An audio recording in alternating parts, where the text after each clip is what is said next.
આપકી અદાલતમાં જેડીયુના નેતા નીતિશ કુમાર પર આરોપ છે કે તેઓ બધા સાથે લડે છે. નીતિશજી, તમારી પાર્ટીના લોકો અને તમારા વિરોધી બંને કહે છે કે નીતિશ કુમારજી લોકોનો સીડીની જેમ ઉપયોગ કરે છે અને જ્યારે એમનો ઉપયોગ થઈ જાય છે તો એમને ડિસ્ટ્રોય કરી દે છે. ઊંધી વાત છે. હું તો બધાને સાથે લઈને ચાલવાની કોશિશ કરું છું અને એકાદ અપવાદ હોઈ શકે છે, પણ ઘણું જ સૌહાર્દનો માહોલ અમારી પાર્ટીમાં છે. એક જમાનો હતો કે જ્યારે તમે લાલુ યાદવ સાથે મળીને રાજનીતિ કરતા હતા. એમની મદદથી તમે એસેમ્બલીમાં પહોંચ્યા અને પછી તમે એમની જ ખુરશીમાં પલીતું લગાવવાની કોશિશ કરી. આ તથ્ય નથી. એમની મદદથી હું આજ સુધી ક્યાંય નથી પહોંચ્યો. એમએલએ જ્યારે બન્યો હતો તો પોતાના જોર પર બન્યો હતો. એ સમયે પણ એમએલએ બન્યા હતા. એમને કોઈ જાણતું પણ ન હતું. અને જ્યારે સાંસદ બન્યા 1989માં તો એ પણ સાંસદ બન્યા હતા, હું પણ સાંસદ બન્યો હતો. અને હવે જ્યારે અમે સાંસદ બન્યા હતા પહેલી વાર, તો એ સમયે બિહારના શેરે બિહાર કહેવાતો હતા રામલખનસિંહ યાદવજી, એ પણ અમારી વિરુદ્ધ કોંગ્રેસના કેન્ડિડેટ હતા. લાલુજીની કોઈ મદદથી હું આજ સુધી કશે નથી પહોંચ્યો. આ મારું સૌભાગ્ય છે. તમે કહો છો કે જે પણ તમે ચૂંટણીઓ જીત્યા પોતાના દમ પર જીત્યા? નહીં, જનતાના દમ પર જીત્યો, પણ લાલુજીના દમ પર નથી ક્યારેય જીત્યો. જો કે ઊંધી વાત છે કે એમને અમારા લોકોના દમ પર જનનાયક સ્વર્ગીય કપૂર ઠાકુરજીના નિધન બાદ લોકદળ વિધાયક દળના નેતા બનવાની તક મળી. અમારા લોકોના દમ પર એ વિપક્ષના નેતા બન્યા અને અમારી લોકોની મદદથી બિહારના મુખ્યમંત્રી 1990માં બન્યા. એમની મદદથી, તમારી કૃપાથી અને તમારી શુભકામનાથી હજી સુધી મને કંઈ પણ નહીં બનવાનું સૌભાગ્ય મળ્યું છે. પણ કેન્દ્રમાં મંત્રી બનવા માટે તમે જ્યોર્જ ફર્નાન્ડિસનો સહયોગ લીધો. સહારો લેવાની શું જરૂર છે? જ્યોર્જ ફર્નાન્ડિસ અમારા નેતા છે, અધ્યક્ષ છે. માત્ર નામના અધ્યક્ષ છે જ્યોર્જ ફર્નાન્ડિસ. પાર્ટી ચલાવો તમે છો, બનાવો તમે છો, બગાડો તમે છો. નહીં, એવી વાત નથી.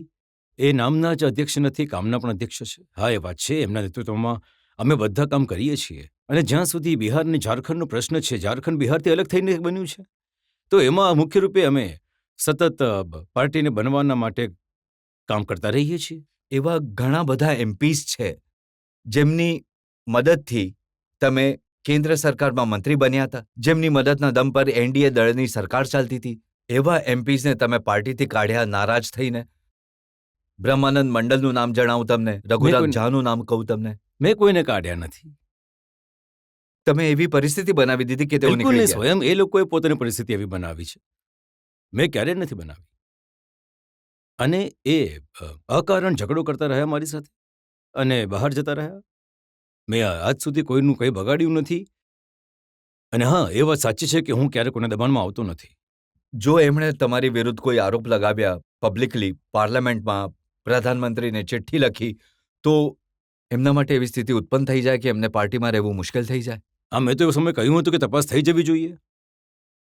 આરોપ લગાવી દીધો, એના પછી જતા રહ્યા. હવે તો બીજી સરકાર છે, એ એમના પૂરેપૂરા આરોપપત્ર પર તપાસ થઈ જવી જોઈએ. હું તો માંગ કરીશ સીબીઆઈ કે એનાથી પણ કોઈ મોટી સંસ્થા પાસે તપાસ કરાવી લો. જે પણ પાર્ટીમાં તમે સર્વેસર્વા રહો છો, એ પાર્ટી નીતિશ કુમાર માટે, નીતિશ કુમાર દ્વારા, નીતિશ કુમારના કંટ્રોલમાં હોય છે. પોતાની તરફથી મેં કોઈ કોશિશ નથી કરી કે પાર્ટીમાં મારી વાત ચાલે. ઉલટું હું તો બધાનો મત લઈને ચાલું છું. અને જે બીજાનો મત હોય છે એ પણ મારા ખાતામાં જાય છે કે એમનું જ મત છે. એક આરોપ એ લાગ્યો કે ગઈ લોકસભા ચૂંટણીમાં તમે જ્યોર્જ ફર્નાન્ડિસને એ વાત માટે મજબૂર કર્યા કે પોતાની કોન્સ્ટિટ્યુઅન્સી બદલી લે, કારણ કે ત્યાંથી તમે ચૂંટણી લડવા ઈચ્છતા હતા. એમના ઉપર મુઝફ્ફરપુરના લોકોનું દબાણ હતું. અમે લોકોએ લાખ કોશિશ કરી કે નાલંદાથી જ લડે, પણ મુઝફ્ફરના લોકોના દબાણથી એ મુઝફ્ફર ગયા હતા. મારી તરફથી તો હું વિચાર પણ નથી કરી શકતો. તો આ ઇમ્પ્રેશન કેમ થાય છે કે આ પાર્ટીમાં બધા નિર્ણયો નીતિશજી લે છે? હવે આજકાલ ચાલી નીકળ્યું છે એક વ્યક્તિના કેન્દ્રમાં પાર્ટીઓએ ફરવવાનો સિલસિલો, એટલે અહીંયા પણ એ વાત કહી દેવામાં આવી છે. પણ મારી પાર્ટીમાં એવું નથી. અમારી પાર્ટીમાં સામૂહિક નેતૃત્વ છે અને બધાના નેતાના તરીકે જ્યોર્જ ફર્નાન્ડિસ છે, શરદ યાદવ છે, પછી મારા જેવા લોકોની ગણતરી થાય છે. જનતાને પૂછે આ મામલે જનતા શું કહે છે? નીતિશજી, તમે એક બહુ જ મોટા લીડર છો. અત્યાર સુધી તો જેમ કે તમે કહી રહ્યા છો, તમે બિહાર માટે બહુ જ કન્સર્ન છો.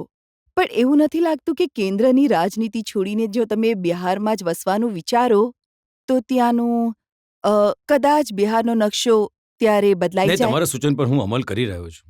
શું સાચે જ બિહારને તમે વિકલ્પ આપી શકો છો?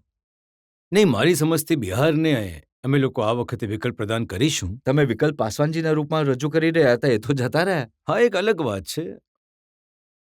અમે લોકો તો ખેડૂત છીએ અને ખેડૂતનું કામ છે પાક વાવવો. ક્યારેક ક્યારેક પાક નિષ્ફળ જાય છે, પણ એ પાક આગલી વખતે વાવવાનું બંધ નથી કરતો. તો અમે અમારો પ્રયત્ન ચાલુ રાખીશું અને મને પૂરી આશા છે કે આ વખતે પાક લહેરાશે અને બિહાર માટે સારા પરિણામ આવશે.